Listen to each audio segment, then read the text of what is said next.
이제 보니까요, 시험들을 기대하시는 것 같습니다. 예. 처음에는 시험 친다고 그러면 에이 하고 막 얼굴이 찡그러지시고 그랬는데 요즘에는 이제 시험을 친다고 하면 이제 내가 몇 점을 맞을까 이렇게 기대들을 하시는 것 같아갖고 참 좋은 현상인 것 같습니다. 오늘 100점 맞은 김예은, 이양순 권사님, 최진희 집사님, 팽미미 집사님 축하드리고 주보에 올립니다. 이 사람들은 주보에 남고 주보는 없어지지 아니하고 영영이 갑니다. 창세기 2장 1절입니다. 오늘 우리가 57문을 이제 마무리 지어야 될 것 같습니다. 창세기 2장 3절까지 다 함께 보겠습니다. 시작. 천지와 만물이 다 이루어지니라. 하나님이 그가 하시던 일을 일곱째 날에 마치시니 그가 하시던 모든 일을 그치고 일곱째 날에 안식하시니라. 하나님이 그 일곱째 날을 복되게 하사 거룩하게 하셨으니 이는 하나님이 그 창조하시며 만드시던 모든 일을 마치시고 그 날에 안식하셨음이니라.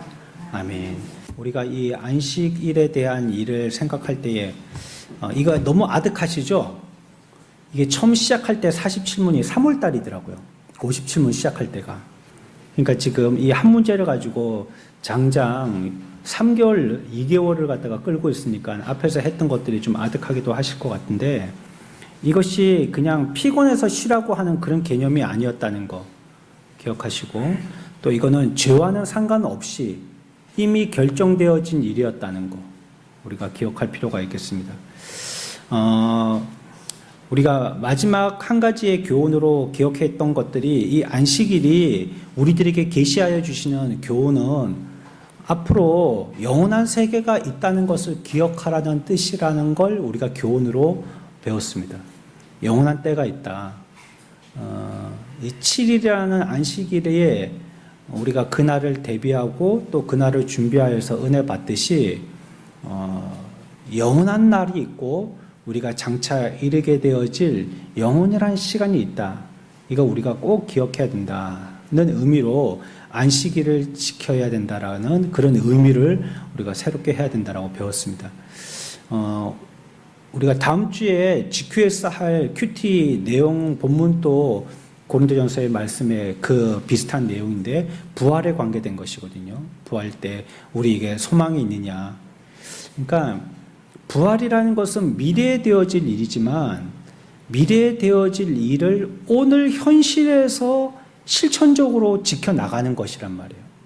그래서 부활의 삶은 미래에 일어날 일이라고 얘기할 수만은 없습니다. 부활의 삶은 오늘 내가 현실로 어떤 삶을 사는가로 통하여서 드러나게 되는 것이고 그것이 그 사람이 부활의 산 소망을 가지고 사는가를 나타내는 것입니다.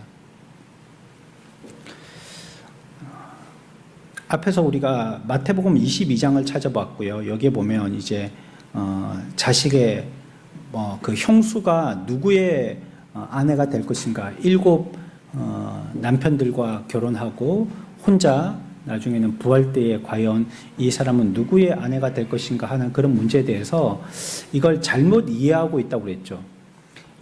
그 말은 부활 때가 되어지면 더 나은 체계가 있다는 걸 얘기한다는 걸로 우리가 기억해야 된다고 말씀드렸습니다. 세상 질서를 유지하는데 가정만큼 중요한 게 없잖아요. 가정이 깨어지면 다 깨지는 거거든요. 오늘날에는 뭐 주변에 다른 조직이나 또 단체들을 질서 바르게 세우도록 하기 위해서 여러 가지 방법들을 모색하고 또 단점들을 보완하고 그렇게 하는데 우선적으로 되어져야 할 것이 가정이죠. 가정이 바로 세워질 때에 그 주변에 있는 다른 기관들도 같이 동반 안정을 취하고 성장하게 되는 것이죠. 그런데 이제 부활 때가 돼서는 이 가정에 대해서도 지금 우리가 생각하는 것과 같은 시집가고 장가가는 것도 없고 가족 제도도 없어진다는 걸 얘기하고 있어요. 그런데 그 상태를 우리가 다 이해할 수는 없지만 그 마지막 상태가 되었을 때가 지금 가족이라는 제도로 우리를 이렇게 끈끈하게 묶어 놓는 것보다 더 좋다는 거예요. 여러분들 가정에 만족하십니까?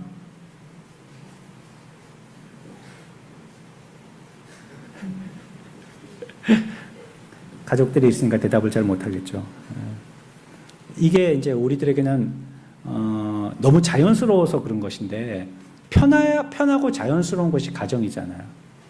그리고 우리가 마음 편하게 가정에서는 뭐든지 얘기할 수 있고, 그래서 어떤 기관들보다도 가장 행복한 곳이고 또 가장 쉴 수 있는 곳이고 또 가장 만족스러운 것이 가족이다, 이렇게 할 수 있는데, 부활때에 대해서는 이것보다도 훨씬 더 좋은 모임이 있게 된다는 거예요. 그러니까 누구의 아내가 되느냐 이거 따질 정도로 가족이 정해져 있는 질서에만 묶여서 보지 않기를 원하는 안 좋은 단점들까지도 봐야 되는 그런 인간적인 가족의 모임을 훨씬 월등하게 띄워놓는 다른 어떤 제도가 있다는 거예요. 근데 우리에게 그거는 가르쳐 주시지 않았어요. 그러나 그 부활 때가 될 때에 우리는 그런 것들을 기대해야 될 것을 말씀하신 것이죠.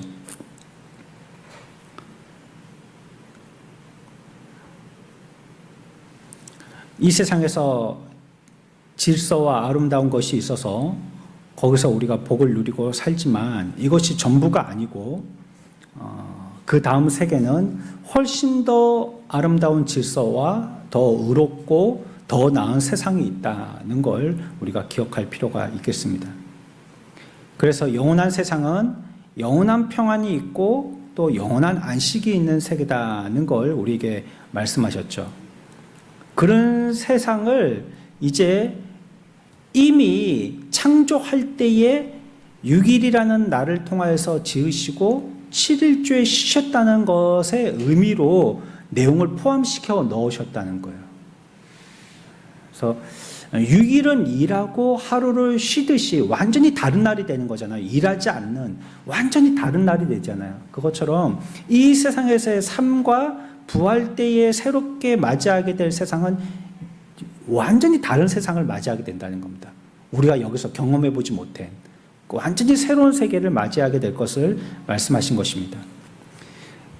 때로 보면 우리나라에서도 서로 결혼을 약속만 하고 결혼하지 못하고 뭐 죽었다든지 그랬을 때 뭐 영혼 결혼식 이런 거 하는 사람들이 있는데, 인형을 갖다 놓고 한다든지 뭐 사진을 갖다 놓고 한다든지 그래갖고 뭐 절에다가 뭐 올린다든지 이런 거 하는 사람들이 있는데, 이거 잘 몰라서 그러는 거죠. 영원한 세상도 우리가 여기서 시집 장가 가갖고 그렇게 연을 맺으면 그렇게 그 세상에 가서도 뭐 100년 회로하고 올해 아들 딸 놓고 잘 살 줄 그렇게 여기는 것이죠. 그게 전혀 비성경적인 거예요. 그러니까 그 행위 자체도 성경적이지 않지만 그들이 가지고 있는 그런 결혼에 대한 제도의 꿈, 그러니까 죽음 이후에도 그런 제도가 있다는 것, 그런 것도 역시 전혀 성경과는 무관한 지식이 없어서, 그러니까 무식해서 그렇게 하면, 지식이 없기 때문에 그렇게 되는 것입니다. 결혼은 이 세상에서만 한정됩니다. 이 땅에 있는 동안에만 우리가 이런 모양 저런 모양으로 가족을 갖추게 되는 것이고, 그러면 가정이 이 세상에서 모든 기관들의 제일 안정이 되어지는 기본이라고 했는데, 이게 없어지면은 뭐 전화로 가면은 어떻게 되겠는가 싶어도 우리가 알지 못하는 더 나은 가족 제도보다 더 나은 제도가 있다는 거예요. 더 이상적인 제도가 있다는 것입니다. 훨씬 더 아름답고 높은 질서가 있는 세상에서 살게 될 것을 얘기합니다. 그래서 이런 사실을 창조 때 인생들에게 벌써 이 6일의 창조와 하루의 쉼을 통하여서 우리들에게 가르쳐 보여주신 것입니다. 그래서 안식일을 제정하시는 것은 하나님께서 피곤해서 쉬신 것도 아니고, 창조를 완성하셨을 때에 그 창조계의 목적을 보시고 목표를 제시해 주시고요, 이 창조계의 한계를 또한 우리들에게 알려주셔서 영원한 세상이 있다는 것을 가르쳐 주시고, 더 나은 질서의 새 하늘과 새 땅의 질서를 미리 우리들에게 보여주셔서 그 나라를 소망하며 살도록 하신 것입니다. 그래서 우리가 이 창세기만 읽어보아도 이 세상을 주셔서 우리가 어떻게 살아야 될지에 대한 그런 기준을 가지고 살게 해주신 하나님께 감사할 수 있는 것이죠.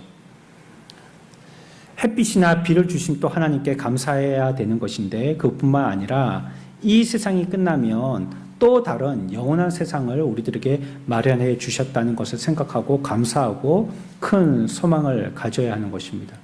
그래서 죽음의 때에 이르렀을 때도, 오전에도 우리가 잠시 그거 생각해 봤는데, 죽음을 어떻게 이해하느냐가 그리스도인과 비그리스도인의 뚜렷한 차이라고 말씀드렸잖아요. 우리가 이 세상에 살면서도 이 죽음을 어떤 입장을 가지고 태도를 취하느냐, 이것이 그 사람이 정말 이 안식일을 바르게 지키느냐, 안식일에 대한 바른 관념을 가지고 있느냐, 이것 우리가 서로 보고 확인해 볼 수가 있다는 것입니다. 죽으면 그만이니 다른 사람들처럼 살거나, 죽으면 끝이니까 이 땅에 있는 동안에 그냥 한 번 사는 인생 먹고 마시고 즐기면서 살자, 그렇게 하는 것이 아니라고 했죠. 바울은 자기는 그렇게 하지 않겠다고 했습니다. 자기는